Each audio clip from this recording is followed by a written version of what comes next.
Olá, boa noite a todos. Estamos iniciando mais uma atividade do quarto encontro de ensino de física da UFSCar Campus São Carlos. E hoje teremos mais uma atividade, uma mesa redonda com a temática Educação Científica e Política. Bom, faço o convite, né, para os membros da mesa comporem a mesa. Convido o professor Alexandre a compor a mesa, Alexandre Bagdonias Henrique. O professor Alexandre. Olá. O professor Alexandre é professor da Universidade Federal de Lavras, possui graduação em bacharelado em Física pela Universidade de São Paulo, licenciatura em Física também pela USP, mestrado e doutorado em Ensino de Ciências pelo Programa de Pós-Graduação Interunidade de Ensino de Ciências, e experiência na pesquisa em ensino de física, no uso de história e filosofia da ciência na educação científica, atuando principalmente nos temas de história, filosofia, sociologia no ensino de física, ensino de cosmologia e física moderna e contemporânea, além de outras temáticas, né? Então, Alexandre, muito obrigado por aceitar o convite, né? Já faço o convite também para compor a mesa o professor Guilherme da Silva, né? Guilherme da Silva Lima. O professor Guilherme, ele é professor na Universidade Federal de Ouro Preto, né? Ele é graduado em Física pela Unesp, ele é mestre em Educação também pela Unesp e doutor em Educação pela Faculdade de Educação da USP. Ele tem experiência em docência no ensino superior na UFOP, né, além de já ter atuado também na educação básica, e atua principalmente nas áreas de divulgação científica, educação científica, e elencando temas como cinema, ciências, interação verbal, dialogia, e utiliza referenciais ligados com a perspectiva histórico-cultural. Agradeço também ao Guilherme por ter aceito o convite de participar, e convido também para compor a mesa o Vitor Brunelli Pereira, né, que é aluno do curso de licenciatura em Física da Universidade, da UFSCar. Né. O Vitor Brunelli, ele, por um tempo, esteve presente aí, atuando junto ao diretório acadêmico da Física. Além disso, atua em diferentes instâncias, enquanto representante discente em conselhos de curso. Participa de algumas discussões políticas dentro da universidade, né? Agradeço ao Vitor também por participar e já passo a fala para o Vitor. Vitor, é contigo. Obrigado, Marlon. Obrigado pela apresentação.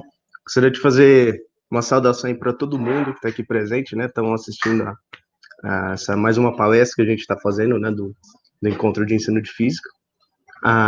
Essa mesa, né? Perdão, uma mesa redonda, né? Educação científica e política, né? Um debate bastante importante para a gente fazer, né? E dar boa noite a todo mundo, né? Dar boa noite. E vamos lá, então, começar com a fala do professor Alexandre, né? Fica à vontade, professor.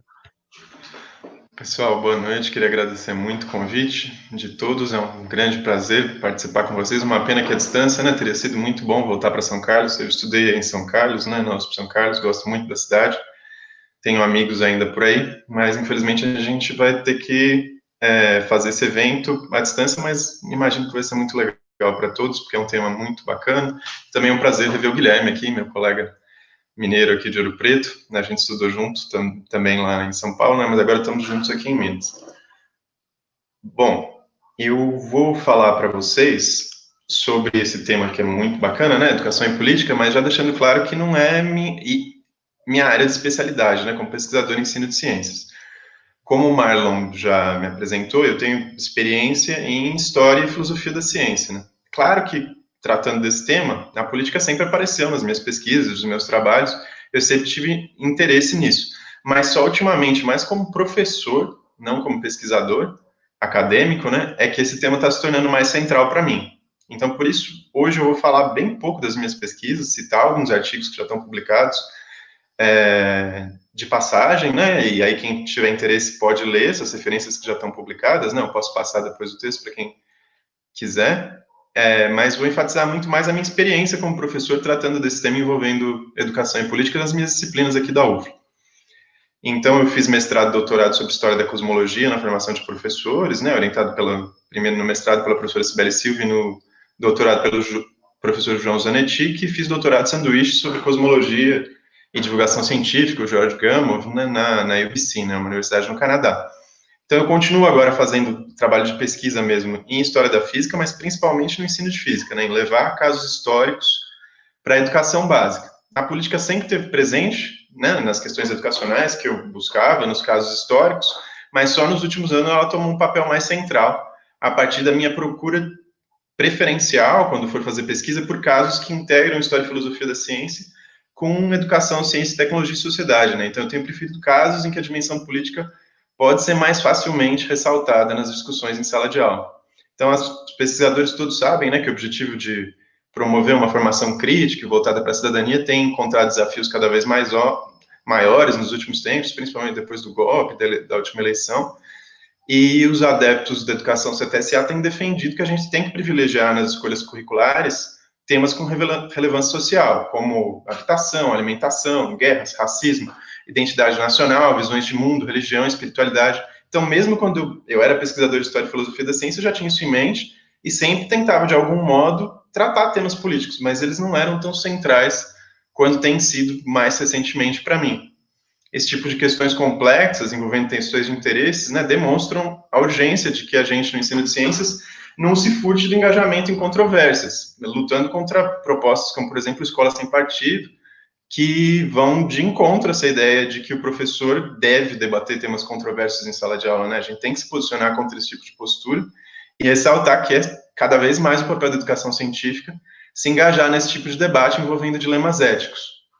Então, o que eu continuo fazendo, né, sempre fiz e tenho feito com cada vez mais intensidade, são estudos de história da física, buscando exemplos que possam promover discussões sobre questões intrinsecamente políticas. Então, vou falar bem de passagem sobre alguns temas que já estão publicados, por exemplo, envolvendo cosmologia e visões de mundo, que eu tenho estudado desde o mestrado, né? Então, tem um artigo na Alexandria, depois eu passo a referência completa, sobre o projeto de Escola Sem Partido e Ensino de Ciências, criticando a proposta de Escola Sem Partido e dizendo que ela inviabiliza discussões como relação entre ciência e religião, que é o que eu e o Hernani, né, um pesquisador da Unesp, defendemos dos nossos mestrados. Tem outro artigo no Caderno Brasileiro, que é sobre discutir o papel dos erros na ciência em um jogo didático sobre cosmologia, e é um jogo didático que enfatiza a dimensão política da ciência no período entre guerras, né? Então, um jogo sobre as guerras mundiais, ele traz essa questão política permeada na história. Um outro tema que um aluno meu aqui da UFLA defendeu no TCC, que é bem interessante para discutir questões políticas, e voltou a ser bem à tona esse ano, é o caso do efeito Mpemba, um caso de um garoto africano que fez uma descoberta envolvendo por que o leite quente congela mais rápido. E a gente tem usado esse caso para discutir preconceito, dogmatismo e natureza da ciência. Então, dá para discutir por que não se espera que um garoto africano possa fazer contribuições à ciência, né? Porque a ciência é predominantemente eurocêntrica, branca, né?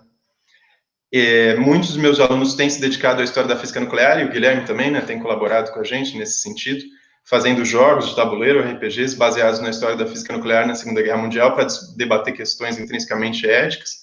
E aí tem alguns artigos desse ano que saíram também, depois eu passo para quem quiser sobre esse tema.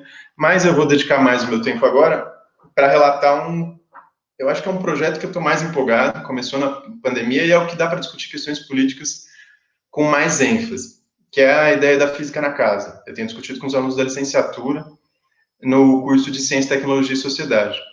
Ele começou como um projeto interdisciplinar, baseado na ideia de ilhas de racionalidade, que é um referencial francês, né, para o ensino por projetos, mas nos últimos anos, depois que eu comecei uma colaboração com pesquisadores da UFBA, o Chab, o Nemes Neto e a Dália, eu adotei uma abordagem muito parecida para o ensino por projetos, que é a aprendizagem baseada em problemas. São basicamente uma lista de passos que envolvem um tema interdisciplinar em que a gente não vai se basear só no conhecimento acadêmico, mas vai se basear também em saberes práticos, e para isso vai entrevistar quem detém esses saberes práticos. Então, no meu caso, com os alunos, a gente tem se dedicado à relação entre física e arquitetura, e a esses saberes práticos, que normalmente o professor de física não tem obrigação nenhuma de saber, a gente tem adotado através de entrevistas a profissionais como arquitetos, engenheiros, pedreiros e esse tipo de coisa.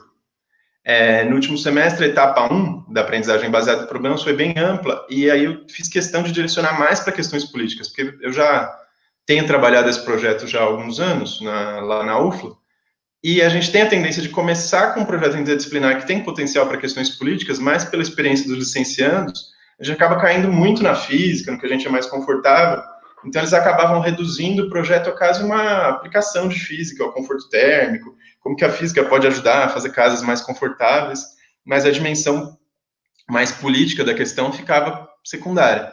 Então agora, durante a pandemia, eu comecei com uma questão bem mais ampla, né? Como viver bem em Lavras?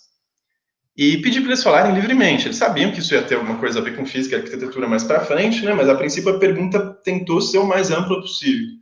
Foi por ensino remoto, né? No meio da pandemia.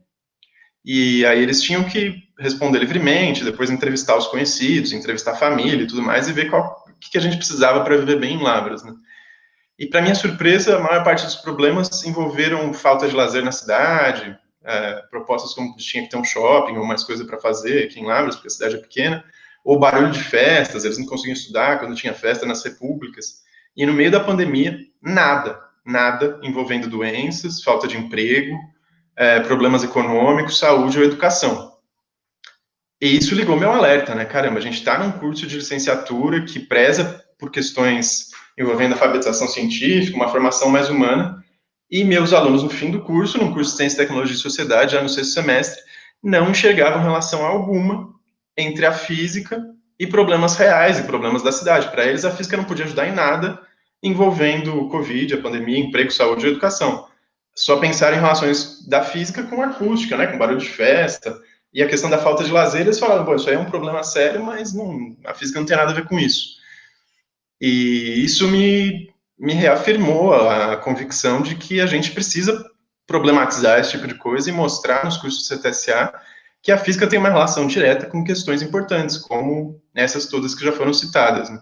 Então, no diálogo, delimitando melhor o nosso projeto, a gente acabou caindo na ideia de que nesse projeto a gente ia tentar construir, fazer projetos fictícios, né, com base em pesquisas, em entrevistas, da construção de casas com bom conforto térmico e acústico, que é o que já vinha sendo feito nos últimos semestres, sustentáveis e com boa relação custo-benefício, adequadas, mas levando em conta que a gente estava numa cidade com problemas de pandemia, com problemas de emprego, então a gente ia pensar a vida das pessoas, né? Os arquitetos costumam falar que a arquitetura, de certo modo, o arquiteto age como um médico da cidade. Ele tem que estar atento aos problemas que estão acontecendo na cidade, como que é a vida das pessoas. O arquiteto tem que saber tanto de aspectos técnicos quanto de aspectos humanos também, né? Então, eles tinham que saber quais eram os problemas que estavam acontecendo, se eles querem saber como que as pessoas podem viver bem para viver bem numa casa. E a casa não ia estar desconectada da realidade, ela ia estar num bairro, esse bairro tem problemas, eles têm que saber sobre o movimento do sol no ano, astronomia, questões físicas integradas a questões sociais, né? Como é que estão as pessoas, o que as pessoas querem fazer, além de ir no shopping center, consumir, como é que está o emprego, a alimentação, saúde, nutrição, enfim, a arquitetura integra tudo, né?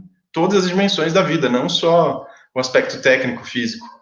Então, a gente começou a dialogar mais nesse sentido, mediado por leituras e conversas, e a gente caiu num estudo de caso, né, de modelos de casa para habitação popular. E como eu tenho experiência em História e Filosofia da Ciência, já estava na ementa do curso discutir natureza da ciência e relações entre ciência, tecnologia e sociedade, as discussões foram muito em direção a discutir a relação entre a arquitetura europeia, baseada na crença que a tecnologia e os avanços científicos melhoram a nossa vida, uma visão mais positivista de ciência, né? E questões envolvendo sustentabilidade, questões ambientais, questões críticas ao positivismo e ao movimento CTSA, que era parte integrante da disciplina, né? Contar como que o movimento CTSA emergiu a partir da década de 50 como um movimento de contestação à ciência e contestação a essa visão positivista. E daí discutir que questões na arquitetura que antes eram vistas como atrasadas, entre aspas, né? Como a arquitetura indígena, a arquitetura africana, agora estão sendo revalorizadas nesse movimento de ver que essa visão positivista eurocêntrica está sendo questionada e tinham muitos conhecimentos tradicionais, indígenas, de bioconstrução, que são muito superiores à arquitetura que a gente pratica no dia a dia no sistema capitalista por vários critérios. A gente foi discutindo esses critérios, né, envolvendo sustentabilidade, conforto térmico, acústico e boa relação custo-benefício. levando em conta não só o lucro das construtoras, mas a saúde das pessoas, a vida, enfim, questões mais amplas. Então, eu vou deixar tempo para a gente poder conversar mais, né, mas vou mostrar bem brevemente para vocês alguns dos aspectos das atividades que os estudantes fizeram, e como eu tentei sistematizar isso na forma de perguntas, né, para eles responderem, e tarefas com base nos diálogos. Né. Uma das tarefas que envolvia conforto térmico, eu dei como problema: imagine que você deve fazer uma casa com bom conforto térmico em Lavras. Como são as condições climáticas que sua moradia deve suportar? Nosso clima é predominantemente seco ou úmido. Eles tinham opções para escolher, para se inspirar. Então, tinha coisas como uma casa norte-americana que foi feita pegando uma asa de Boeing levada para o deserto. Então, era uma ideia para problematizar essa ideia do capitalismo verde, de que tudo que é reutilizado é sustentável, mas, poxa, eles pegaram um Boeing 747, gastaram um monte de combustível para levar para o meio do deserto, fizeram uma casa que custa milhões de dólares, né? Em que sentido isso é realmente verde? Aí tinha a inspiração de arquitetura indígena, e já foi uma espécie de pegadinha de problematização, porque eu sabia que ia ser pouco escolhida, né, porque a arquitetura indígena normalmente é vista como atrasada. Isso foi motivado porque um professor substituto aqui da UFLA estava morando comigo, é um amigo de longa data, né, o Vitor, e ele acabou de defender o doutorado sobre conhecimento indígena, um doutorado fantástico. Eu estava muito empolgado depois de ler a tese dele, e aí estou querendo inserir isso na minha prática, né, da gente ter mais respeito e menos preconceito com o conhecimento indígena, e também a arquitetura. Aí eles também tinham como modelo casas de super adobe do deserto do Atacama, que são super boas para conforto térmico, né? Porque lá é muito quente de dia e muito frio de noite. O grupo IEBAC da UFLA, que construiu um espaço de convivência envolvendo bioconstrução, e a arquitetura envolvendo bambu, japonesa. Então eles tinham vários modelos, tinham que discutir quais os melhores modelos, por quê? Então contrastar, né?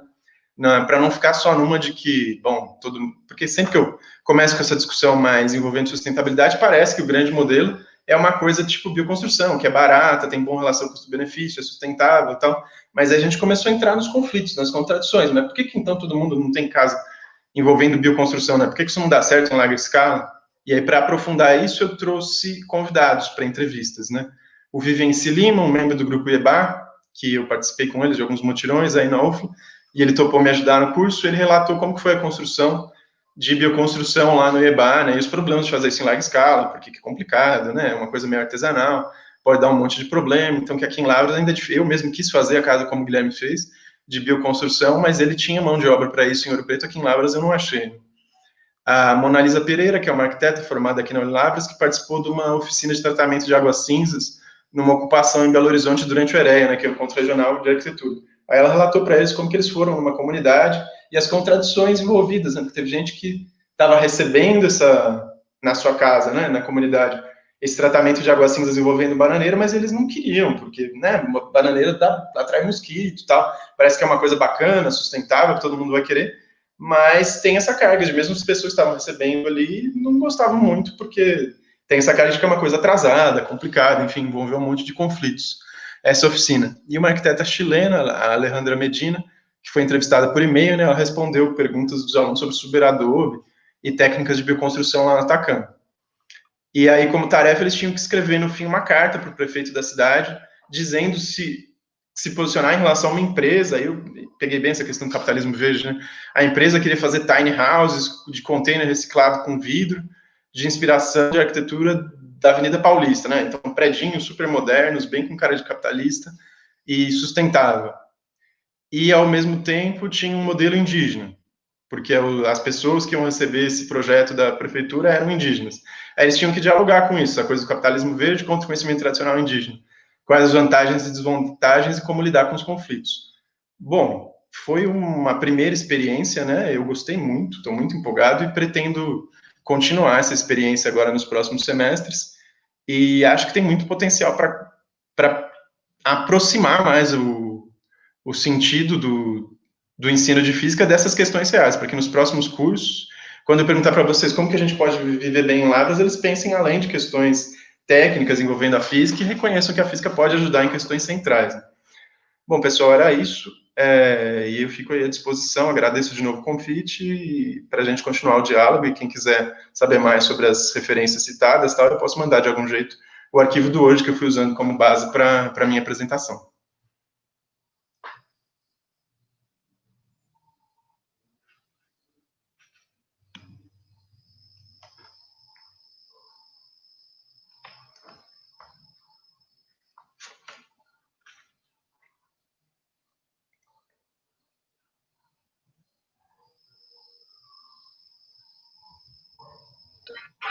Vamos lá, da hora.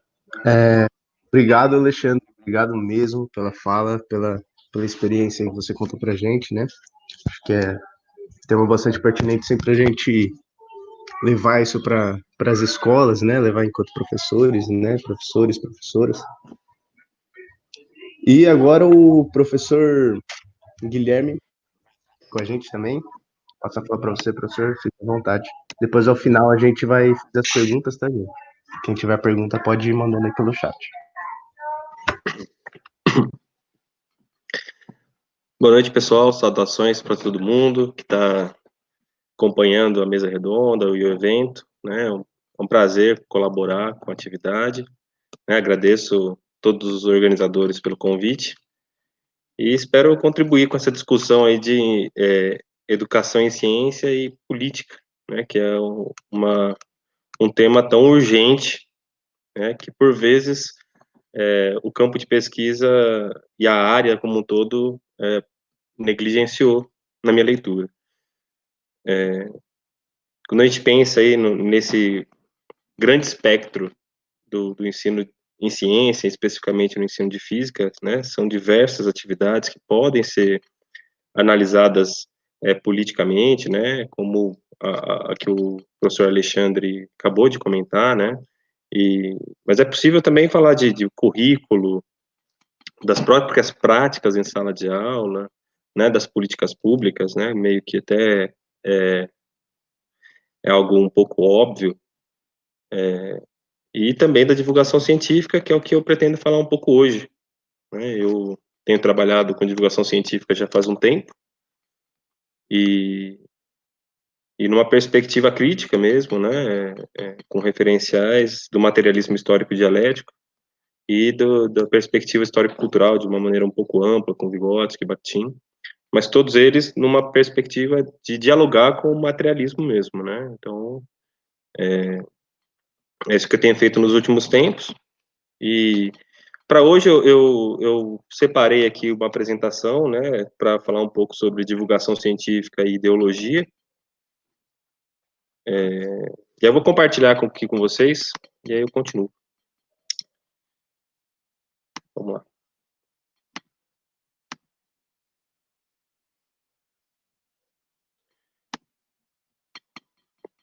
Acho que está compartilhando, né?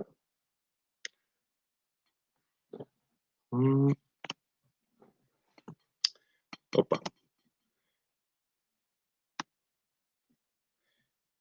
Bom, para falar um pouco de divulgação científica e política, eu acho que a primeira coisa que cabe comentar é o que é divulgação científica, né? Um tema aí que sempre está na discussão, né? Muitos estudantes, muitos professores leem, né, divulgação científica, tem isso como prática social mesmo. E acho que a primeira coisa, quando nós pensamos na divulgação científica, é superar algumas interpretações, né, que no meu entendimento são limitadas, que são as interpretações exclusivamente linguísticas, né. Até pouco tempo existia aí praticamente duas linhas para entender o que era a divulgação científica, né, uma que entendia a divulgação científica como reformulação discursiva, que a ideia de que a divulgação científica seria uma simplificação do discurso científico, discurso fonte, né, e concepção que foi superada, no meu entendimento, pela área, pela maior parte dos pesquisadores que estudam esse tema, né, por uma série de motivos, né, dentre eles, que não há manutenção da forma ou do conteúdo do discurso fonte. Então, quando a gente pensa na divulgação científica, ainda que existam práticas que se aproxime aí com essa ideia de tradução, de simplificação, como o jornalismo científico, né, que é sei lá, um jornalista científico, um divulgador da ciência, pegar um artigo científico publicado na Nature e fazer uma matéria de divulgação científica, existem diversos indícios que não há manutenção da forma do conteúdo, isto é, o divulgador, o jornalista científico, ele altera, né, a estrutura do discurso fonte.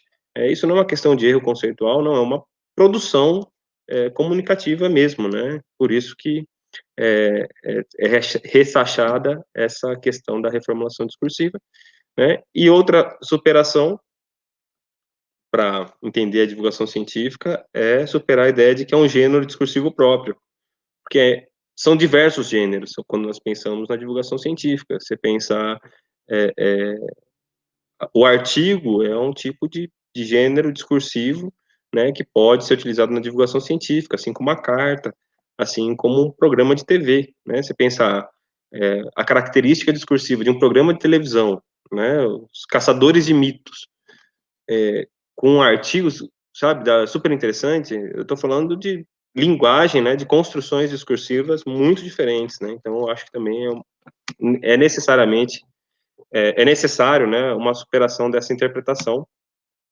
para compreender melhor essa prática social, né? Porque no fim, o que eu tenho trabalhado é a divulgação não apenas como um discurso, mas como uma prática, né? Uma prática social consolidada historicamente aí, né? São séculos de divulgação científica que a humanidade produz, né? Que produziu e continua produzindo, né? E quando a gente pensa na divulgação científica, eu acho que uma questão que é urgente e que vai, acho que, fomentar essa reflexão, esse debate sobre a educação científica política é a questão da divulgação científica e neutralidade, né? Quando nós pensamos aí nos cursos de formação, hoje acho que é quase um consenso já que a ciência não é neutra, né? Existem vieses.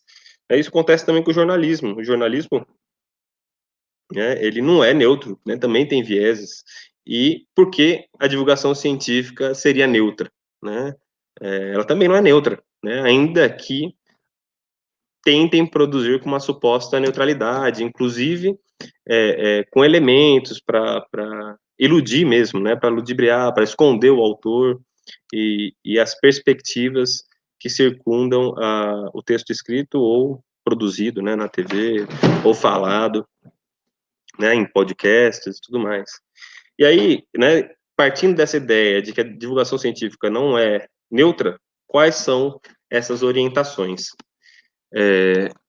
Eu trouxe aqui, né, um catadão aí de suportes aí de veículos de divulgação científica, né, amplamente conhecidos aí, Revista Galileu, super interessante, Ciência Hoje, Ciência Todo Dia, que é um canal no YouTube com mais de 100 mil inscritos, né, os Caçadores de Mito da Discovery, né, os museus de ciências, aí, porque até o mundo de Beakman, aí, da minha geração e da geração de alguns outros colegas, que marcou época como um programa de televisão. Então, é interessante a gente pensar que, peraí, eu tenho uma variedade de divulgação, de tipos de divulgação científica, e quais são as orientações, né, políticas, ideológicas, que possuem esse tipo de material.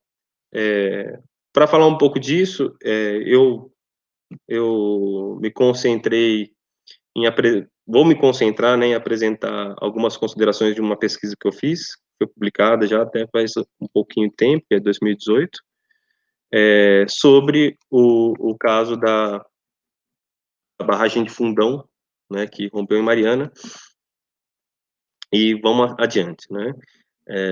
Então, essa divulgação científica, o que ela é, né, dada essa pluralidade de práticas? É uma prática que busca estabelecer os processos comunicativos entre setores da sociedade, cujo tema contempla elementos, história e processo da cultura científica, né? Então, assim, a temática, né, é muito bem determinada e está relacionada com a ciência e a tecnologia, né?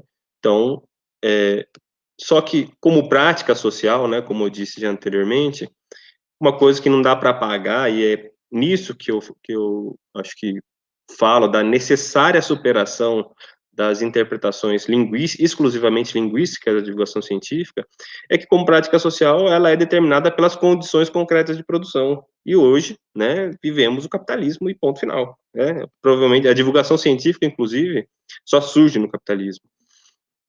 Ela é fruto aí, de acordo com pesquisadores da história da divulgação científica, só no século XVII, né, inclusive com o próprio desenvolvimento da ciência.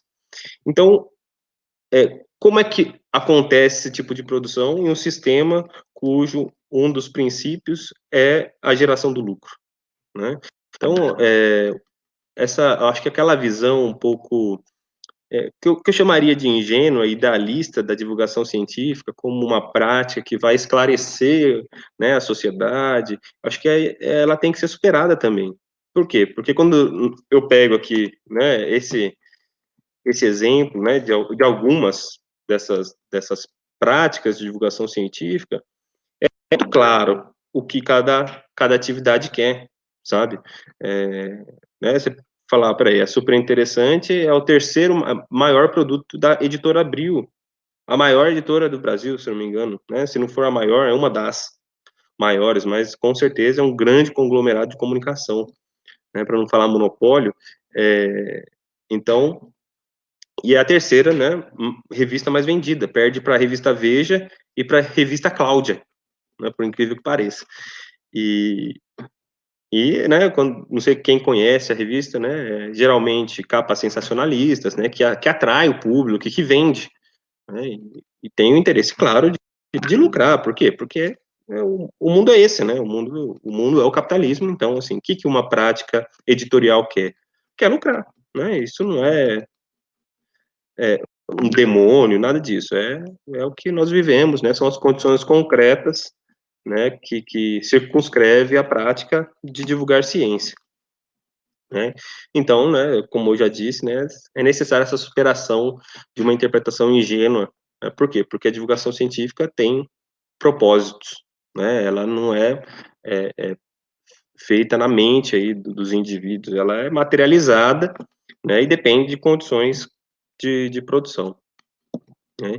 E aí eu acho que uma questão que se coloca quando nós começamos a tentar interpretar essas condições de produção quem são os principais detentores dos veículos de comunicação? Bom, tem uns errinhos aí, me desculpem, tá? Então, assim, quem são os detentores dos veículos de comunicação é até simples, né? É a classe dominante. E qual o interesse desses conglomerados de comunicação? Então, essas questões, eu acho que nos levam a refletir um pouco sobre as orientações da divulgação científica, sim? No caso, né, a comunicação ela não é neutra, né, e ela é orientada de acordo com interesses sociais. Então, quando eu penso na divulgação científica produzida por esses grandes veículos, né, quais são esses interesses? São interesses de classe, né? De qual classe? A classe dominante, né? Como eu já disse, né? E para interpretar isso, eu tenho utilizado especialmente Voloshinov, que é um autor do Círculo de Bakhtin, também conhecido, que hoje é tido só como Círculo, porque são diversos autores importantes, e não apenas Bakhtin, um deles é Voloshinov. E o Voloshinov vai falar que o signo ideológico, né, a forma como nós nos comunicamos predominantemente é por signo ideológico, ele reflete e refrata a realidade na comunicação social. Então, ele já indica, né, uma orientação para a interpretação da realidade, de modo que a classe dominante tende a atribuir ao signo ideológico um caráter eterno e superior à luta de classes, né, como se não houvesse diferença entre as classes que dizem algo, né, e apagar ou ocultar o embate das avaliações sociais no seu interior, tornando monoacentual. Então, a tendência é, de fato, estabelecer o status quo. Então, quando nós pensamos, né, na classe dominante, é isso. Quando nós interpretamos a partir das classes oprimidas, é exatamente o contrário, né? A questão é demarcar o signo ideológico para você acentuar e evidenciar a luta de classes para que, de fato, alguma mudança ocorra na estrutura da sociedade. Né? Para falar um pouco dessa neutralidade, sem passar muito tempo, que eu já estou quase estourando, né?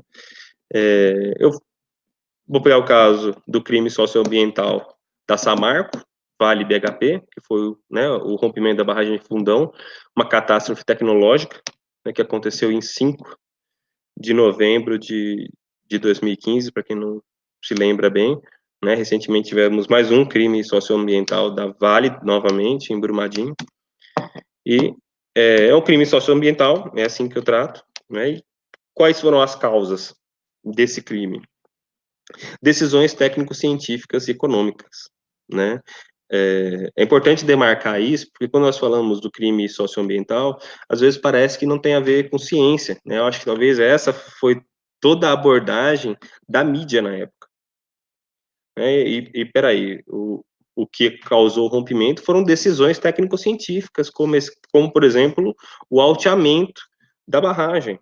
Então, assim, como a ciência não tem responsabilidade, né, não sei se a ciência, mas há um relatório técnico-científico que sustenta o que foi feito, que causou o rompimento da barragem de Fundão, né, a primeira coisa é desmistificar o fato, né, o crime como algo ocasional, ou fenômeno natural, como aconteceu logo no início, né, como eu estou em Ouro Preto, cidade vizinha Mariana, a primeira coisa que apareceu é que foi um terremoto e tudo mais, né, e por último, né, não por último, né, mas outra causa é uma decisão econômica que veio com a quarta pelotização, que acabou o boom das commodities. Isso significa que o preço do minério caiu muito, e aí, para não cair o lucro da empresa, eles tinham que fazer o quê? Produzir mais. E aí eles começaram a produzir mais, né?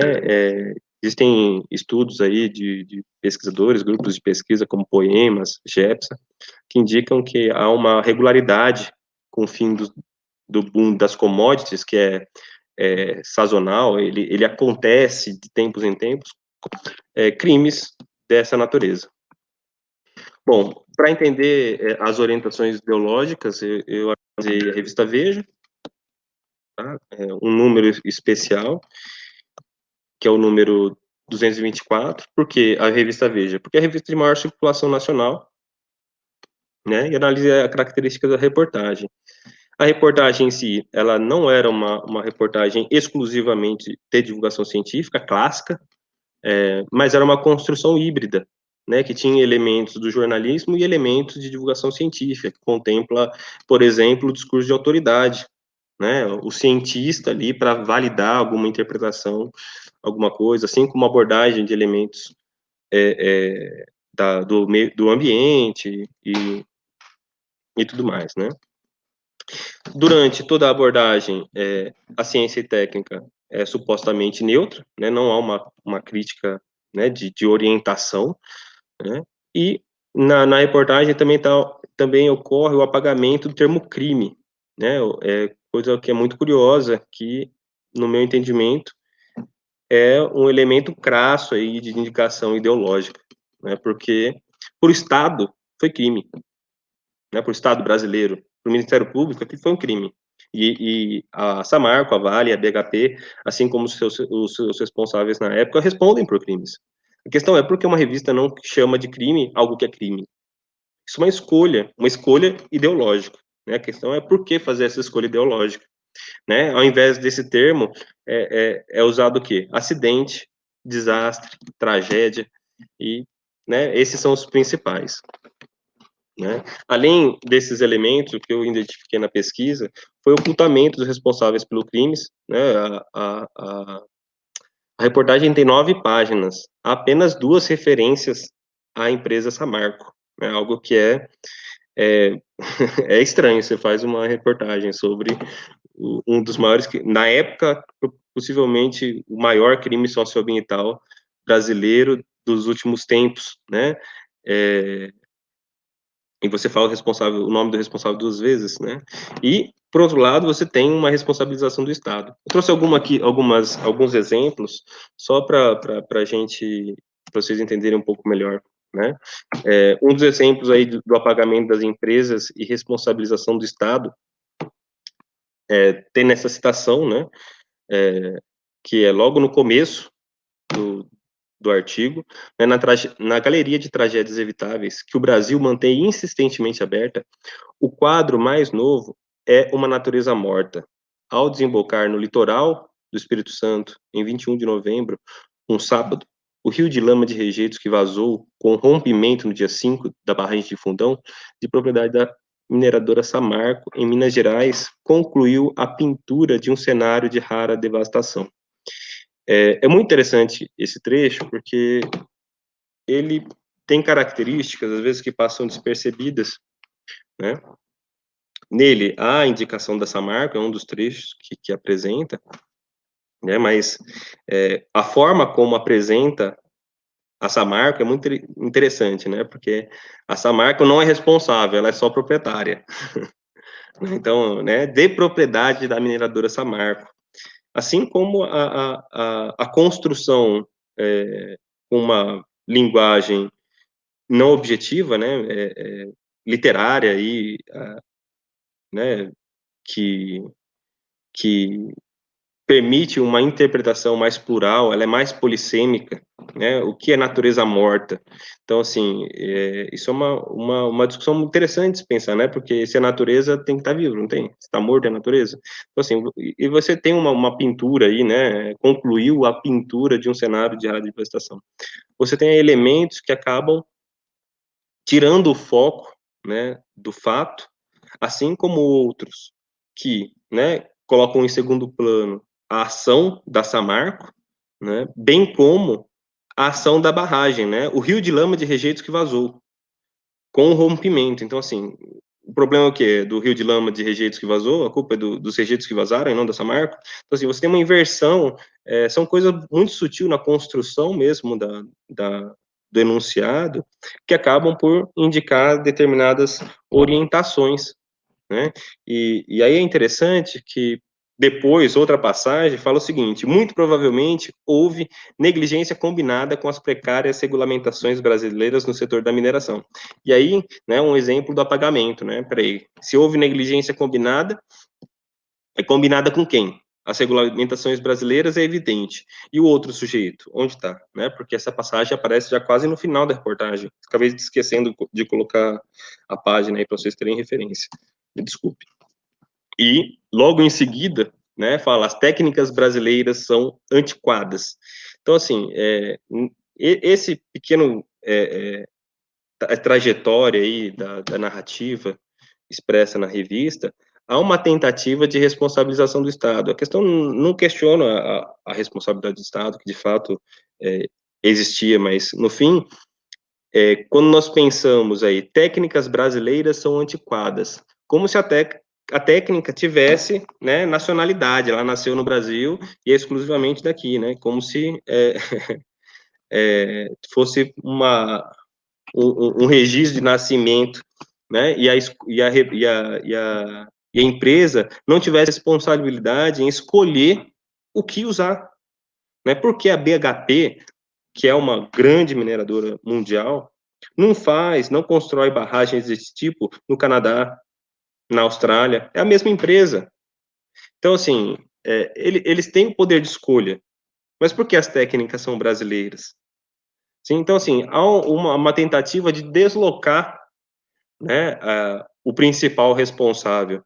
Isso é muito característico da própria Veja, né, de uma produção tão neoliberal, né, isso é evidentemente falado por muitos pesquisadores do jornalismo, e para quem lê também, né, a revista, que é a abordagem de atacar o Estado e responsabilizar o Estado por todas as mazelas da sociedade, né? Então, é um caso interessante de se pensar, que é um caso muito explícito de orientação, né? E nesse caso aqui, né, o rio de lama de rejeito que vazou, a bacia do Rio Doce dramaticamente atingida pelo acidente, né? O signo ideológico acidente, ele é muito interessante de analisar, né? Porque o apagamento da responsabilização e do que de fato aconteceu, né?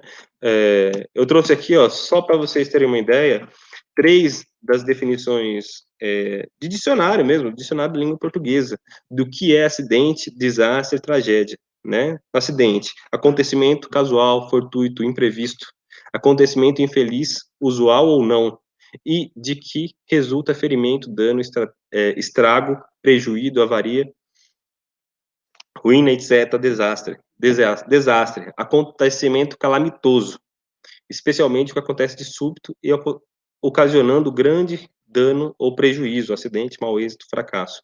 O interessante dessas 3 é que nenhum desses signos ideológicos, né, desses termos, eles colocam o sujeito da ação, né? É algo que aconteceu, né? Isso né?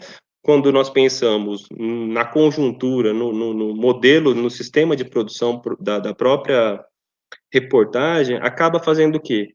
Orientando uma interpretação que vê a Samarco, responsável pelo crime, como, peraí, isso foi um acidente, né? Foi um incidente, alguns já diziam. Então, né, eu não vou mais me delongar mais para deixar mais tempo para debate. Eu apresentei algumas orientações aí que são dados a uma tragédia, né, um crime científico-tecnológico que tem elementos de ciência e tecnologia que, ao ser abordado na divulgação científica no jornalismo, existe um apagamento dessa responsabilização da ciência e da técnica em prol de um determinado interpretação, que nesse caso aqui é talvez amenizar o lado da empresa e atacar o Estado, responsabilizando o Estado pelo crime.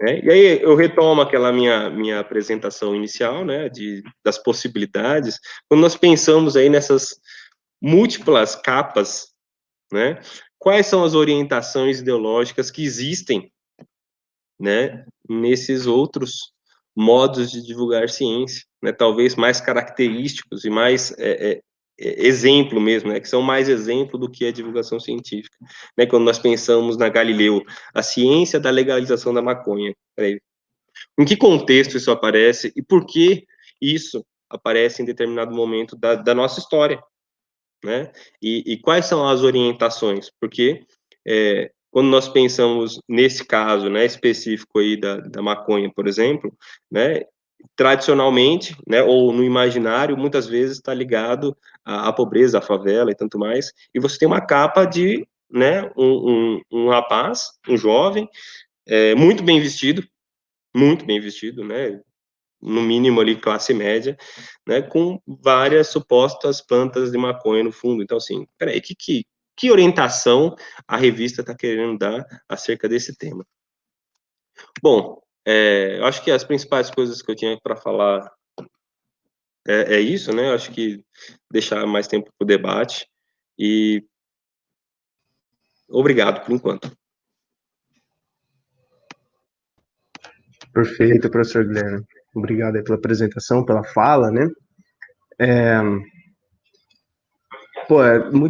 Isso faz a gente pensar em como o discurso muitas vezes é revertido para aparecer para a gente, né? E como é feito, né? Esses discursos, como chega na gente, né? E faz a gente pensar sobre como a ciência se mostra, né? Que lado ela representa, né? O que ela representa, quem ela representa, né? Então, mas eu não vou me delongar quanto a isso, acho que tem bastantes perguntas interessantes que eu estou vendo aqui que o pessoal fez que vocês conseguem correr bastante sobre isso daí. O pessoal vai colocar já as perguntas aqui, então. Vamos lá, a primeira é da professora Josineri, né? Acho que muita gente conhece ela. Em que medida a ideia ingênua de que a ciência é neutra e objetiva impacta na compreensão da relação entre educação científica e política entre estudantes de física? Acho que essa pergunta aí fica... Se alguém quiser responder, algum dos dois. Ou vocês preferem fazer em bloco, talvez? Umas 2, 3 perguntas. Eu acho que essa é uma questão bem ampla, se o Guilherme não se incomodar. Acho que os dois podemos responder, que acho que a gente tem bastante coisa para falar sobre isso, não? O que você acha? Pode ser. Pode começar, Alexandre, inclusive, né? Acho que tem até uma bagagem muito maior para falar de neutralidade científica que eu. Então, tá bom. Então, eu diria que esse ponto é um dos pontos centrais em todos os meus cursos, né? Eu até brinco com os alunos que às vezes eles falam como se fosse uma coisa ofensiva, pejorativa, que eu falo a mesma coisa em todos os cursos. E eu falo, é isso mesmo, eu falo a mesma coisa em todos os cursos, mas é uma coisa super importante e uma coisa que tem que ser recapitulada em graus cada vez maiores de profundidade, que é essa questão de natureza da ciência, né, qual a visão de ciência que a gente tem. Isso realmente permeia todo o meu discurso, eu não consigo falar sem falar de natureza da ciência, né, é impossível quase. Então, quando eu estou falando de estágio, Eu estou lá problematizando a visão de ciência que os alunos têm sobre o ensino e como eles veem a ciência e quando estão ensinando. Quando eu estou no curso de História, isso é central, né? A gente traz casos históricos para discutir a visão de ciência ingênua que a história da ciência normalmente passa. O Guilherme deu vários exemplos de visões ingênuas de ciência, de tradição positivista que a divulgação científica fomenta, né? E no caso específico que eu relatei aqui, né, do curso CTSA, também é um dos principais problemas da disciplina. A ideia que eu quero problematizar é de que a ciência, por ser neutra e objetiva, ela sempre evolui, ela está sempre melhor. Então, por isso eu posso provar cientificamente que a arquitetura europeia é superior à indígena, porque eles estudaram, trabalharam em cima e foram melhorando com o tempo, né? Então, é isso que a gente problematiza o tempo todo, de que você não pode confiar num especialista só porque ele se diz científico. E, ao mesmo tempo, não pode cair no extremo oposto, né? Dizer que a ciência não tem autoridade nenhuma. De que as questões científicas são complexas e a gente tem que ter uma visão mais madura, né? Sobre por que a gente confia ou não confia na ciência quando entra em embates controversos, como ciência e religião, ciência pós-verdade, ciência e outras formas de ver o mundo e tal. Que a ciência não é essa detentora da verdade porque tem métodos empíricos, né? Que os métodos empíricos são questionáveis, envolvem interpretações, envolvem debates. E esses debates estão permeados por questões políticas. Essa discussão é bem ampla mesmo, né? E ela tem um impacto muito grande na educação científica, porque, às vezes, nós aprendemos, e também a transferência da ideia da neutralidade para a própria educação científica. Né? Um exemplo é pensar os projetos de ensino, que não sei se todos já ouviram falar, né? O projeto Harvard, o FAI no Brasil, o PSSC, né? Tanto da época dos projetos lá da década de 60, 70 e assim por diante.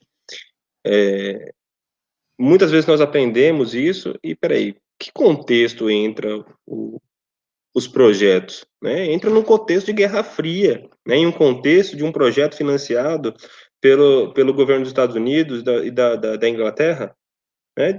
de implementar uma forma de ensinar ciência, sabe? Então, assim, a gente não pode mais ver esses projetos, tantas outras propostas educacionais, como neutras, né? Elas são orientadas, né? Elas têm finalidades, né? Geralmente para manutenção do status quo, né? Quase todas as propostas, para não falar todas, né? Em geral, se vem uma proposta do governo, eu já coloco uma pulga atrás da orelha, porque, em geral, é para a manutenção do status quo. Então, a questão é entender o porquê, né, essa proposta está sendo feita, né? Quando o Alexandre comenta do Escola Sem Partido, peraí, o que é Escola Sem Partido? Né? É a escola sem partido com partido único. É aquele partido que a gente não precisa questionar, que está introjetado nas nossas práticas sociais, se nós não questionarmos, que é o partido do machismo, do racismo, né, da homofobia. Por quê? Porque a sociedade, ela carregou aí, historicamente, essas características, e se nós não questionarmos, vamos ficar reproduzindo. Então, eu acho que temos, sim, que questionar a neutralidade e transferir esse questionamento, essa reflexão para a educação científica.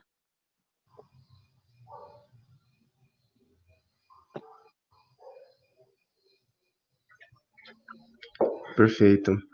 Perfeito, gente. Vamos ter mais uma pergunta aqui, então, da Maíra, né? Queria saber se vocês pensaram em florestas verticais no projeto. Em cidades maiores, que tem muito prédio, a ideia de vegetação nas paredes tem crescido muito. Acho que isso daí vai para o professor Alexandre, né? Eu fico fascinado quando vejo esses vídeos, ideias de florestas verticais, né? Mas aqui para Lavras é uma coisa que não pegou muito para a gente, porque a cidade é pequena e tem muito espaço vazio ainda, né? Aqui na minha casa mesmo, eu moro perto de uma APP e eu tô na cidade, mas tô quase numa fazendinha, né? Porque do lado da APP, a APP é a área de proteção permanente, então da minha casa até a beira do rio tem 30 metros, e são 30 metros da prefeitura, em que não pode construir, mas se pode plantar, né? Então eu aqui, meus vizinhos, a gente tem muito espaço para horta, todo mundo tem uma hortinha no fundo da casa e tal. Então, para os meus alunos, essa coisa de horta em vaso, floresta vertical, não foi premente, porque a gente está acostumado a ter espaço vazio, né? Então, eles discutiram, sim, a questão de fazer uma horta no quintal. Então, toda a casa que eles projetavam, apresentavam para a turma, que levava em conta questões ambientais, tinha lá a coisa de ter uma horta no jardim e captar água da chuva para regar essa hortinha e tratar a água do banheiro com métodos, né, de reuso de água para poder irrigar essa horta também. Então, isso acabou entrando mais a horta tradicional mesmo. Só uma observação, né? Claro que a pergunta não foi para mim, mas eu acho que eu vou fazer uma observação nessa onda de orientação ideológica, porque, de fato, é uma tendência, acho que mundial, internacional, que não resolve, de fato, o problema, né? No meu entendimento, você fazer as hortas verticais, ou a floresta vertical, não sei o termo mais adequado, é um problema secundário, porque o problema real é o problema da habitação, é da concentração de pessoas, é um problema de habitação. A contradição aí se dá em como as pessoas moram, porque, né, na nossa sociedade, as pessoas têm que se amontoar em prédios que nem passarinho, sabe? Então, assim, à medida que, de fato, é uma solução para alguns problemas, quando nós só tentamos resolver, não, vamos fazer, então, florestas verticais, nós nos conformamos com um problema que sequer é tocado. Então, acho que, às vezes, vale a pena fazer esse tipo de reflexão também. Verdade. Perfeito, exatamente. Vamos lá, então, para a próxima pergunta da Maíra, né? Gostaria que alguém falasse da responsabilidade que temos como cientistas de levar o nosso conhecimento para a sociedade leiga, talvez para que a sociedade leiga apoie a ciência e não tenhamos esse descrédito que vemos hoje.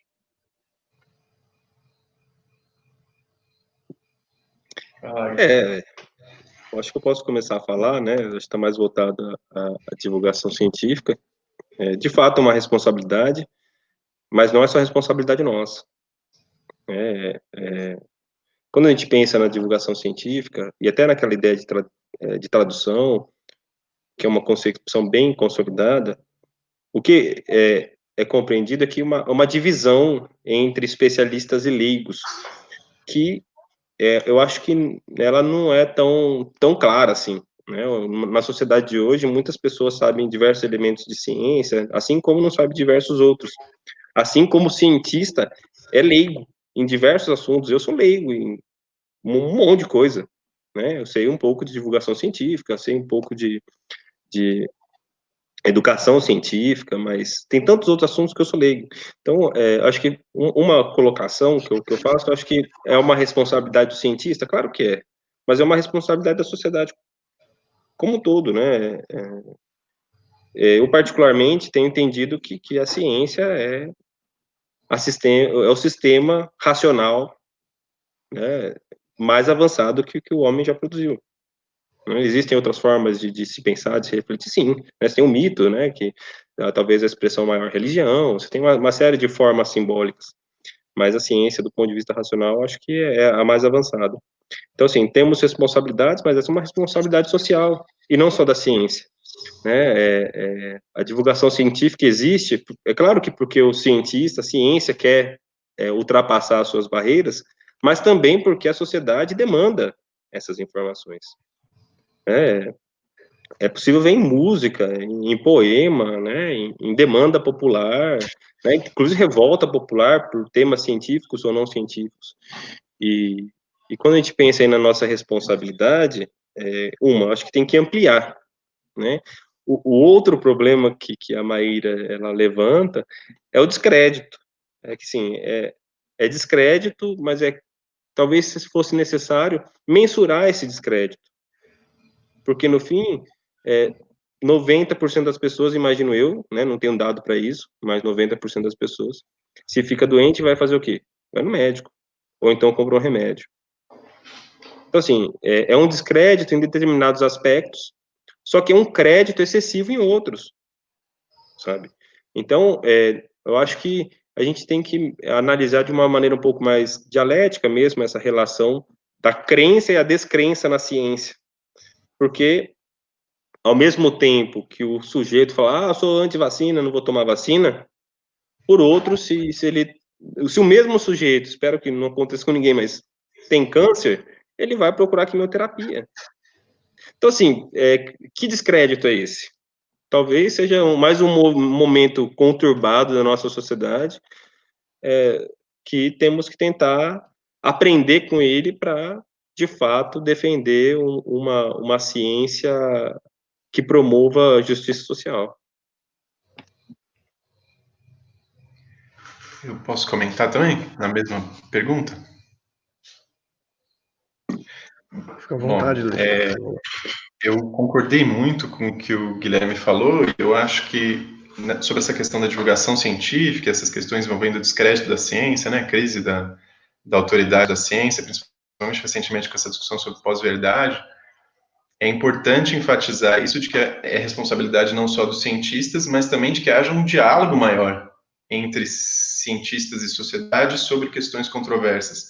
Então, vai naquela linha do que eu defendi na minha fala, de que a gente tem que cada vez mais não se furtar de discutir, debater, dialogar, que é no diálogo, nas contradições que a gente enfrenta esse tipo de coisa.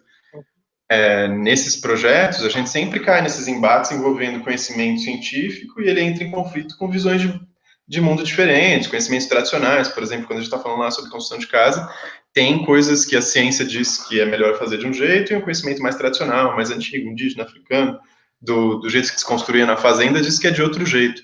Nesse tipo de embate é que é legal você perceber que a ciência tem formas de tratar essas questões, mas que ela não é detentora da verdade. Não é só essa questão de ver a divulgação como cientista lá do alto do pedestal, falar, iluminar as pessoas com a verdade, que é essa visão ingênua que a gente estava falando.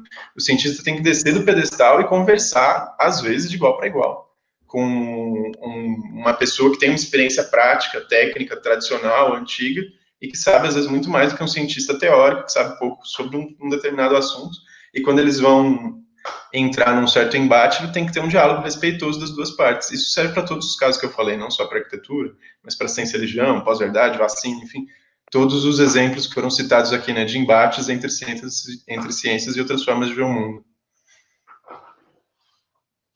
Exatamente, perfeito, Alexandre. Era uma visão que o próprio Paulo Freire trazia para a gente, né? A visão da gente trazer as coisas no contexto das pessoas, né? Na realidade das pessoas. E, enfim, então. Próxima pergunta aqui do Luan, né? Luan Pinheiro. Professores, como separar ciência de não ciência?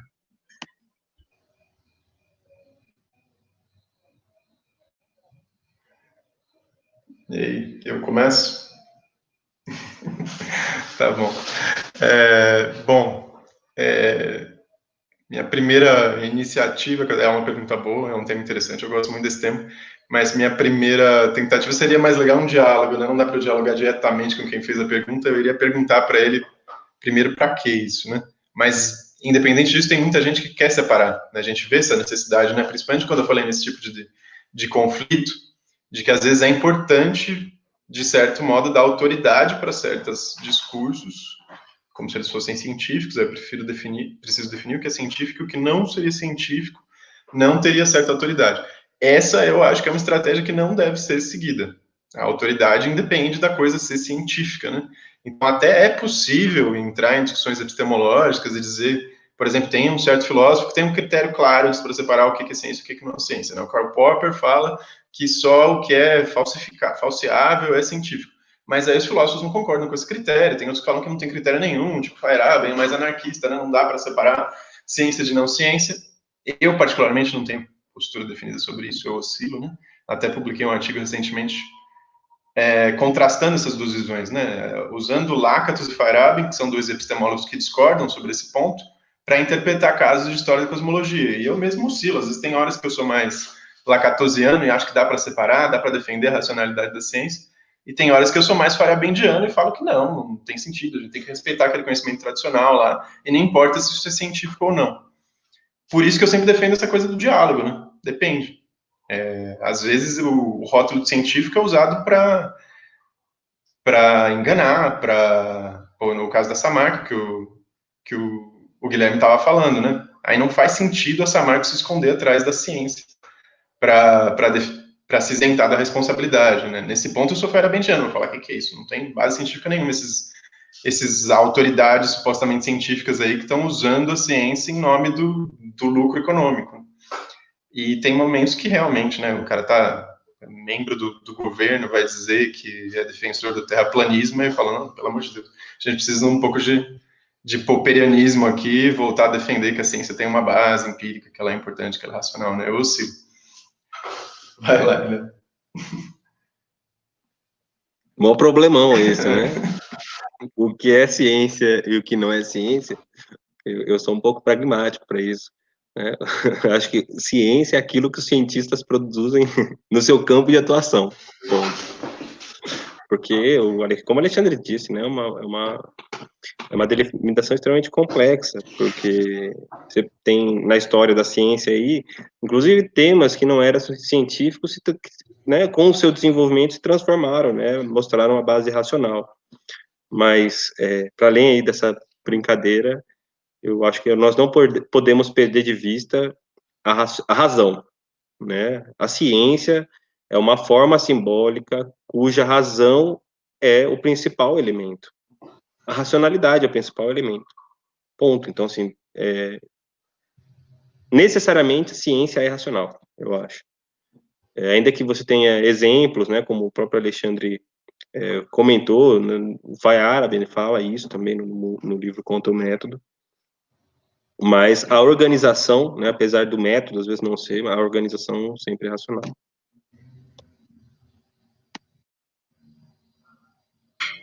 Perfeito. É um desafio, um dilema, né, que ele vem até hoje, né, pra gente, né? Ele perpetua aí a humanidade. Próxima pergunta, então, vamos lá para o Pedro Santos, né? Como a multidisciplinariedade pode contribuir para que alunos consigam interpretar outros desafios extra-universidade, como citados pelo professor Alexandre? Existem casos de sucesso como modelo?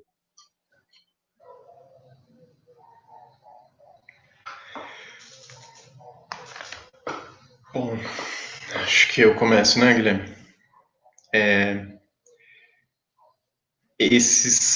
Esse tipo de projeto eu comecei a aprender a usar na graduação ainda, né? O professor Maurício Petrocola, que foi orientador do Marlon, fez, quando eu era aluno dele de estágio, esse projeto de ilhas de racionalidade. Então tem uma literatura antiga, né, no ensino de ciências, de sucesso, assim, usando esse tipo de metodologia, né, envolvendo projetos interdisciplinares, em que você não se baseia tanto no conhecimento acadêmico, puramente dito, e para tratar de questões complexas lá do mundo lá fora, que envolvem não só a ciência, você consulta também os especialistas técnicos em certas áreas. Então, tem vários casos. Na disciplina do Maurício, a gente fez um projeto interdisciplinar sobre poluição de carro, né, envolvendo inspeção veicular dos carros na cidade de São Paulo. Então, tem os projetos mais técnicos, que envolvem questões de legislação, e aqui na UFLA que eu comecei a usar essa ideia para questões ambientais, né, na disciplina de CTSA. E tem o pessoal lá da UFBA, do ensino de biologia, tem tratado muitos casos envolvendo abordagens multidisciplinares para resolver questões, envolvendo questões sociocientíficas, né, que são sistemas que envolvem educação CTSA, controversos, complicados, como agrotóxico, transgênico, doenças e tal. Então, tem muita literatura sobre isso, sim, e é uma abordagem super relevante, importante, né, para a pesquisa e ensino de ciências, se abordar esse tipo de coisa.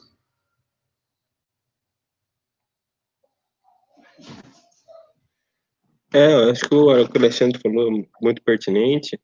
Talvez complementando, eu acho que existe a necessidade de um movimento de transformação do currículo mesmo, no sentido de que nós não devemos apenas aprender os conteúdos, mas a realidade, né? Em geral, os currículos do ensino superior estão baseados em conteúdos, né? E esses elementos do real, eles apresentam para ilustrar. Eles entram no currículo para ilustrar. Eu acho que talvez a transformação, né, desse modelo curricular para, primeiro, interpretar o real, o universo, para compreendê-lo, talvez seja o primeiro passo aí de expandir a fronteira da bolha universitária.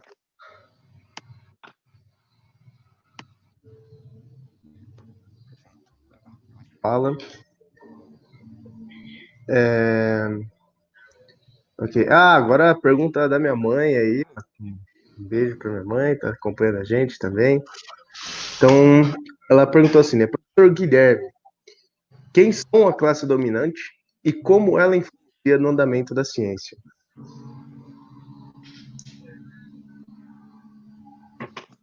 Bom, vamos lá.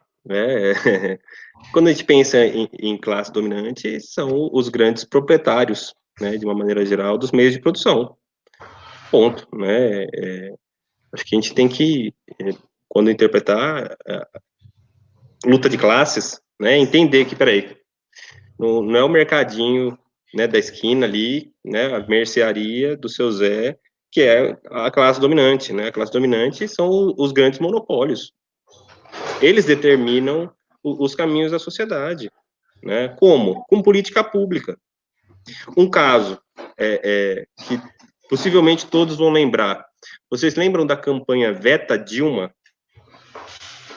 Em 2012? Eu não lembro. Que foi a nova lei do Código Florestal, né? Que anistiou todos os desmatadores de terra do Brasil. Quem é a classe dominante? São os latifundiários, são os grandes monopólios industriais, financeiros. Essa é a classe dominante. Como eles influenciam a ciência? Financiando. Né? Financiando. Então, quem tem financiamento para pesquisa? Né? São, em geral, né, você tem exceções, mas grupos de pesquisas que atendem as demandas desses grupos sociais. Sabe, que eu acho que não é só um grupo social, a classe dominante, né? São diversos, né? Se pensar os latifundiários, o setor financeiro, né? Os grandes bancos, né? Os grandes industriais, né? As multinacionais. Então, assim, como eles determinam o desenvolvimento da ciência? Pelo financiamento, né? Tanto pelo financiamento como pela disputa do financiamento público. Não sei se as pessoas estão acompanhando aí o que tem acontecido com o financiamento público nos últimos tempos. É focar nas ciências exatas, né, com determinados temas. Né, agora saiu um edital recentemente sobre exclusivamente Covid, como se o problema da Covid, do coronavírus, fosse exclusivamente em conta de cura. Né, você tem problemas sociais gravíssimos que todos nós estamos vivendo. Então, assim, não precisa fazer pesquisa para entender problemas psicológicos, né, problemas sociológicos que nós estamos passando. Então, é assim que eu entendo, né, eu acho que eu respondi. Se o Alexandre quiser comentar também. Não, essa eu acho que foi mais direcionada para você, acho que eu não tenho nada a acrescentar, mandou bem. Concordei só.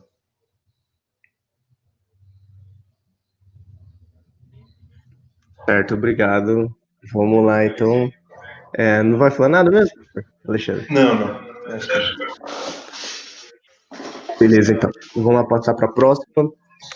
Jéssico Mori Neto. Em que ponto o ensino da história da física pode propiciar discussões voltadas à crítica das estruturas sociais e econômicas? Essa pergunta conversando bastante com a anterior. Quais momentos dessa história poderiam ser explorados em sala de aula?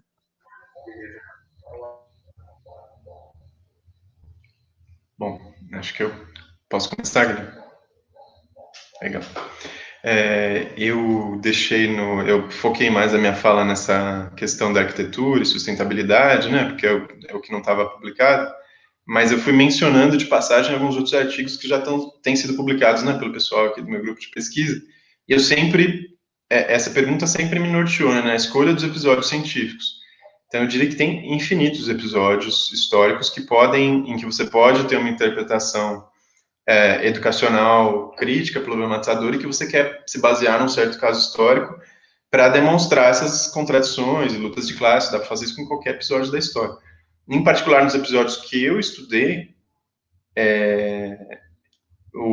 onde isso foi mais nítido foi no meu doutorado, quando a gente estudou história da cosmologia no século XX, e a gente criou um jogo didático que o objetivo dele era demonstrar como que questões sociais e políticas permearam até mesmo a cosmologia, que a princípio é vista como uma ciência neutra, né, pura, longe da sociedade, mas que os acontecimentos envolvendo a Primeira e Segunda Guerra Mundial, questões políticas, boicote à ciência alemã por causa dos aliados na guerra e outras questões eminentemente políticas, né, envolvendo a guerra, então tem interesses econômicos por trás disso, influenciaram fortemente o estudo da história da cosmologia.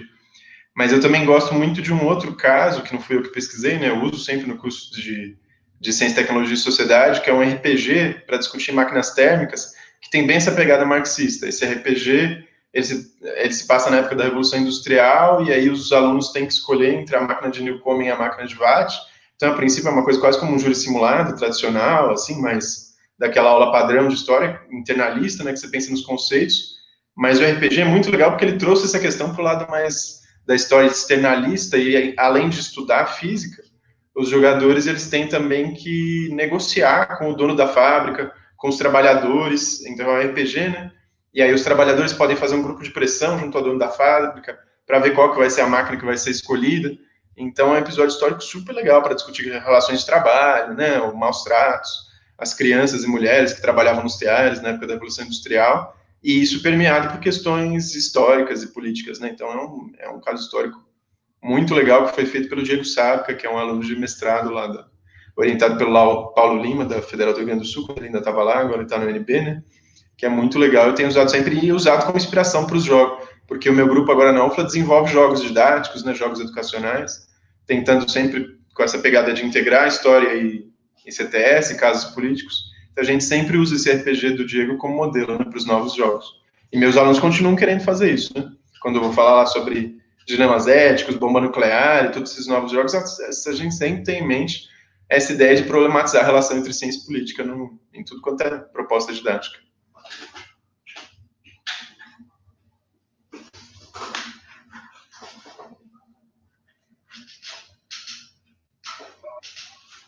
Comentar essa, professor Guilherme? Acho que o Alexandre falou tudo aí, né? Mas acho que quase todos os episódios, tá? A questão é conhecer o episódio suficientemente, né? Você pegar o caso do César Lattes, é um caso super interessante brasileiro, né? Quando nós contextualiza a questão do prêmio Nobel, que não foi dado a ele, apesar dele ter detectado o meson pi, ter fugido do grupo de pesquisa, né? E ainda assim, quem ficou com o prêmio Nobel foi o líder do grupo de pesquisa. Então, assim, a questão, acho que principal é conhecer os episódios históricos suficientemente para conseguir contextualizar e problematizar as questões políticas que estão envolvidas.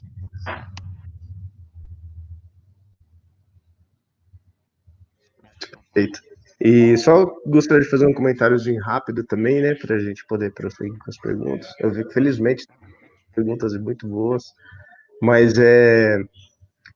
para a gente ver, né, como que é fundamental, né, a gente ter conhecimento de como se construiu a história, né, como se construiu a nossa sociedade, né, porque também é a história de como se construiu a ciência, né, e acho que conversa muito também com a pergunta, acho que a professora Josi trouxe no começo lá a primeira pergunta, se não me engano, foi ela, que sobre a suposta neutralidade da ciência, né? O quão neutra a ciência é. Será que a ciência realmente é neutra, né? E todo esse processo que a gente teve de construção, né? Como ela se dá hoje, né? Então, a gente teria esses processos históricos, processos sociais e políticos que estão envoltos da nossa sociedade, que estão envoltos no nosso dia a dia, né, e nas nossas pesquisas, né, nas pesquisas que a gente tem, na nossa educação. A gente viu agora o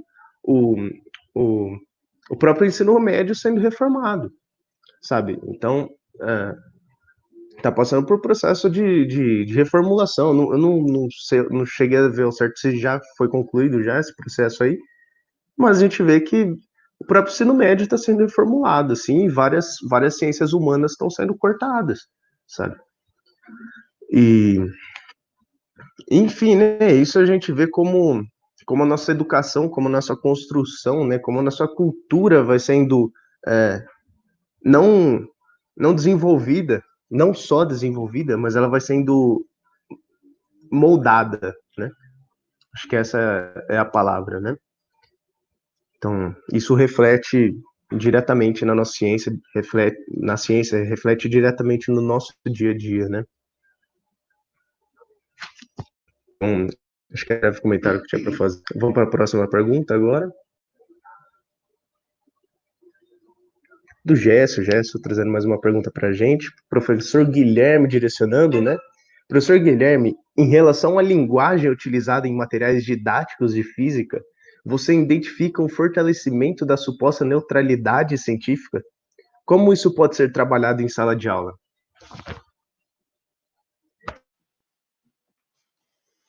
Oi, Jéssica. Boa pergunta, né? Eu não consigo responder com resultado de pesquisa, que eu acho que precisaria fazer uma pesquisa mesmo sobre isso, né? De entender como é que é a linguagem nos materiais didáticos.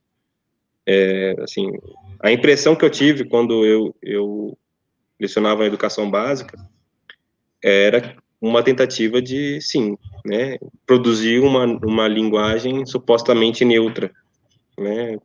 Isso, a última vez que eu lecionei foi em 2011, eu acho que na educação básica, né? É claro que no ensino superior, isso, quando a gente pensa nos livros de física, isso é mais evidente ainda, né? Uma suposta neutralidade que eles tentam fazer, deslocando todo o foco para o conteúdo, né? Para a abstração, né? Você discutir os conteúdos, e você, né? Eu acho que é uma tentativa de uma reprodução de uma neutralidade, mas, sinceramente, eu acho que precisava fazer um estudo mesmo, uma pesquisa, para identificar quais são esses elementos de neutralidade, né? O que, de fato, deixa, né, o enunciado com essa suposta neutralidade, quais são os indícios que mostram que ele não é. Porque, do ponto de vista linguístico, né, numa análise do discurso, quando você analisa, você vê que não é neutro. Por quê? Porque todo enunciado é composto por signos ideológicos. A questão é quais são esses signos ideológicos e para qual realidade, né, ou para quais interesses eles estão orientados. Mas eu acho que precisava de uma pesquisa mesmo para falar com certeza e responder com certeza essa pergunta.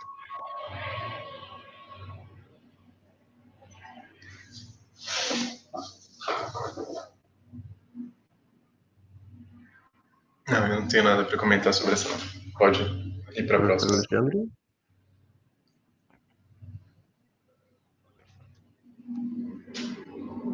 Júlia, boa noite, professores. Vocês acham viável a integração do ensino das ciências na educação básica e a educação científica e política? Isso poderia ajudar a combater movimentos anticientíficos?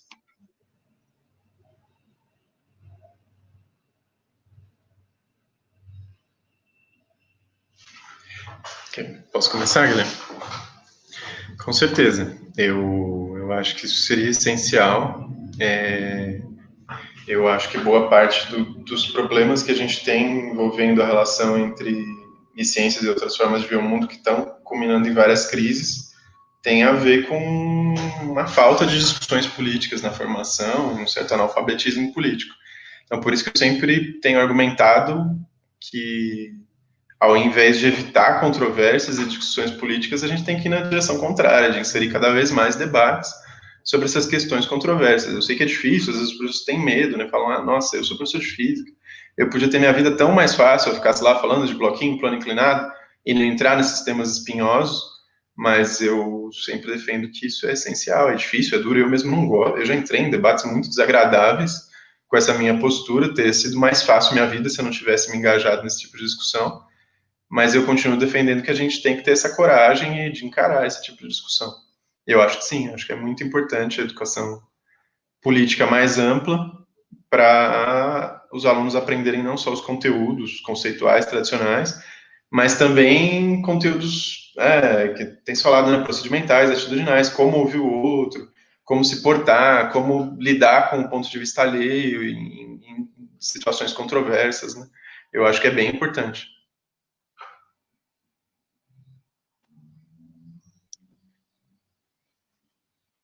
Bom, eu concordo, né? É possível integrar, apesar de ser difícil em alguns momentos.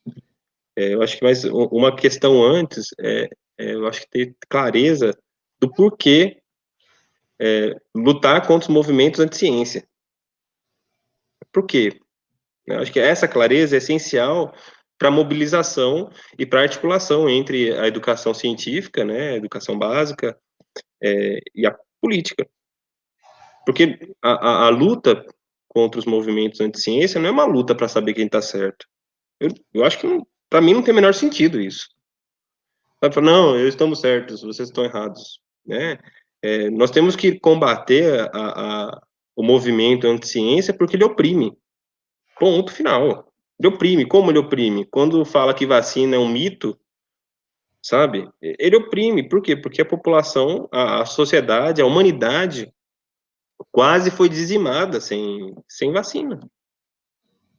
Né? Poliomielite, quantas pessoas sofreram com poliomielite? Sabe? Com sarampo, morreram de sarampo. Então, assim, e aí, quando retoma esse tipo de posição, é um posicionamento que eu acho que nós não temos que ver quem está certo. Temos que ver, nós temos que combater isso porque isso oprime. Acho que isso é uma questão essencial do ponto de vista da mobilização, né? Ter clareza do porquê se envolver com os movimentos, né? E aí, como fazer isso, que entra a questão, né? Porque você tem clareza que o movimento anti-ciência, ele é opressor. A questão é como nós, como indivíduos e como grupos sociais predominantemente, né, como sociedade, conseguimos nos organizar para combater. Né? Acho que são coisas diferentes, porque o indivíduo sozinho, ele não combate a anti-ciência. Né? Não adianta eu ficar debatendo com um sujeito que é terraplanista.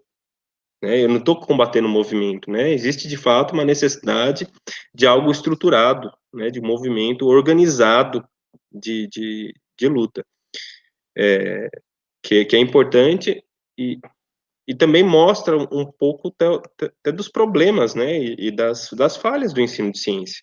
Né? A maior parte das pessoas que defende o movimento anti-ciência são gente formada na educação básica. Então, assim, nós da educação científica temos que fazer autocrítica, já passou da hora. Onde erramos? Onde erramos para ter tanto barulho com terraplanista? Sabe? Pô, Galileu Galilei, né? Kepler, tantos outros astrônomos do Renascimento, séculos atrás. Então, assim, onde a educação científica errou? Porque tem um erro em algum lugar. A questão não é condenar, é entender esse processo histórico, primeiro, para corrigir, né, as futuras gerações, para que não apareça mais terraplanista, e também para a gente lutar contra esses movimentos.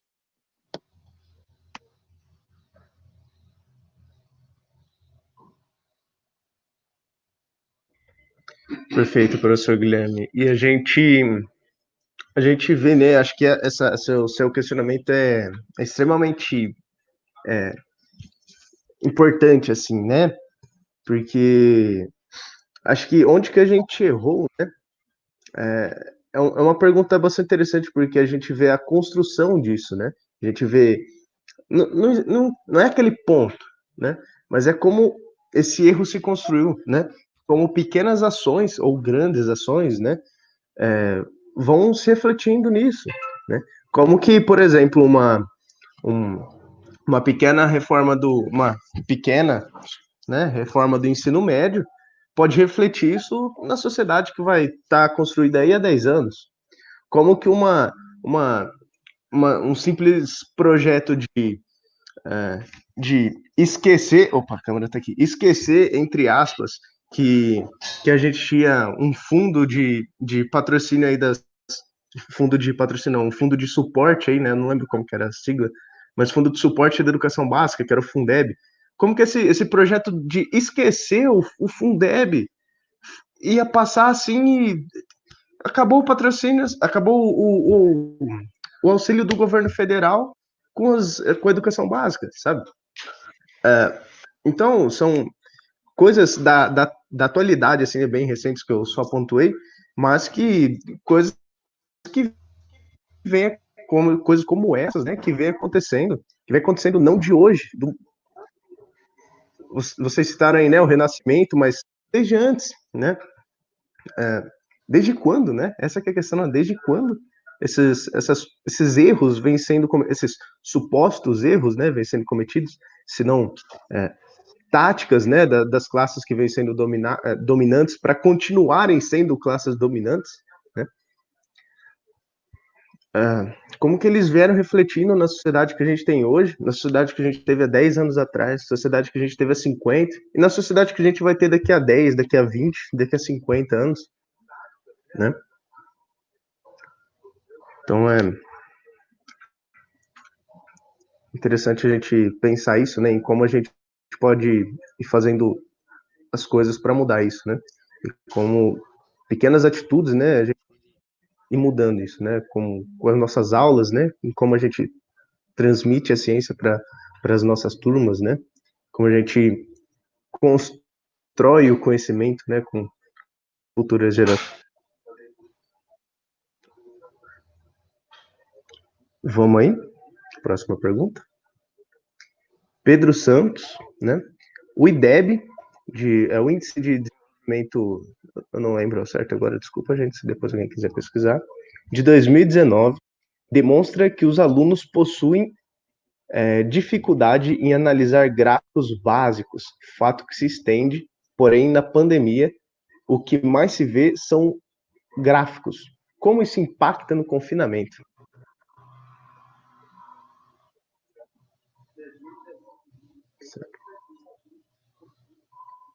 O IDEB, né? Índice de Desenvolvimento da Educação Básica, né? Isso. Vamos lá, fique à vontade.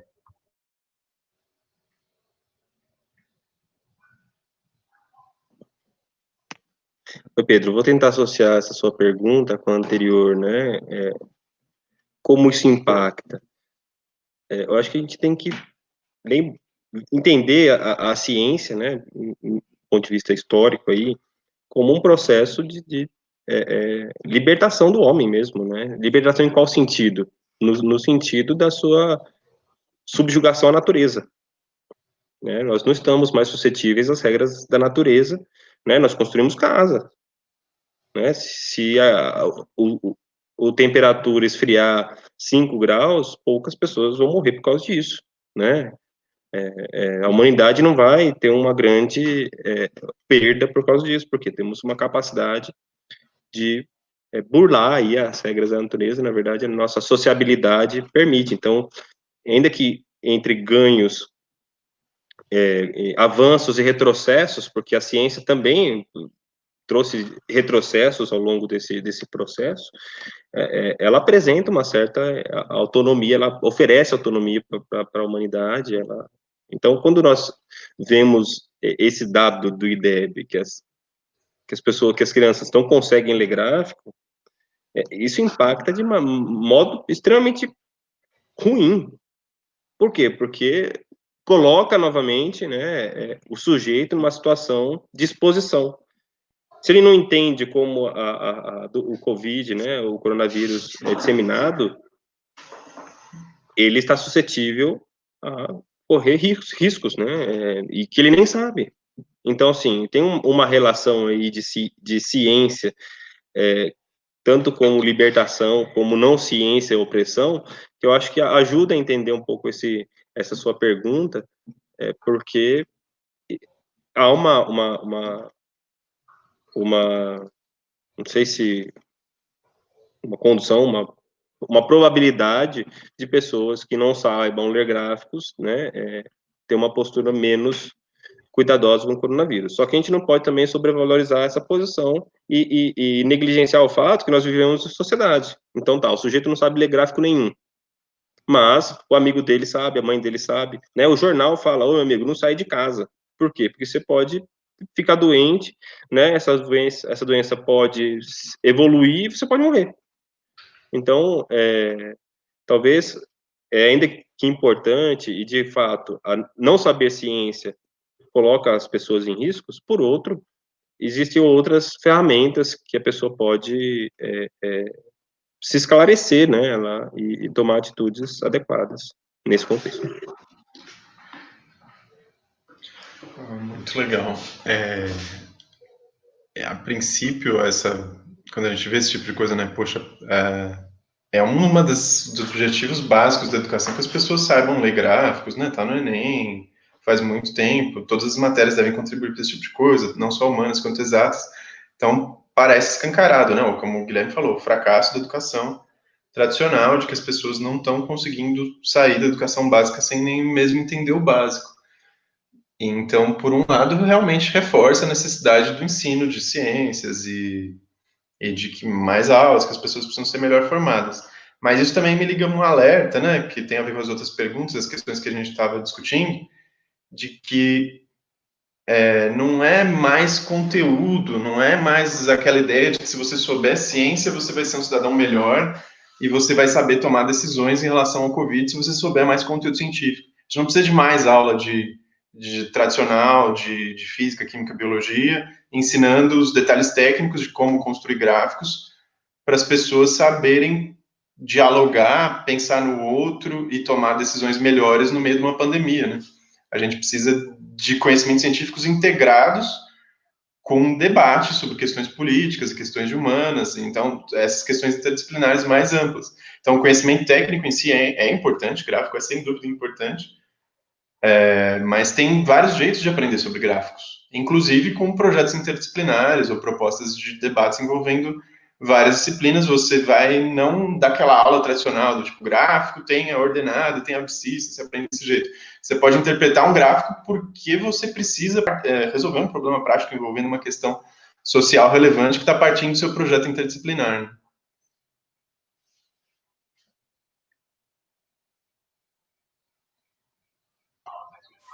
Perfeito, então.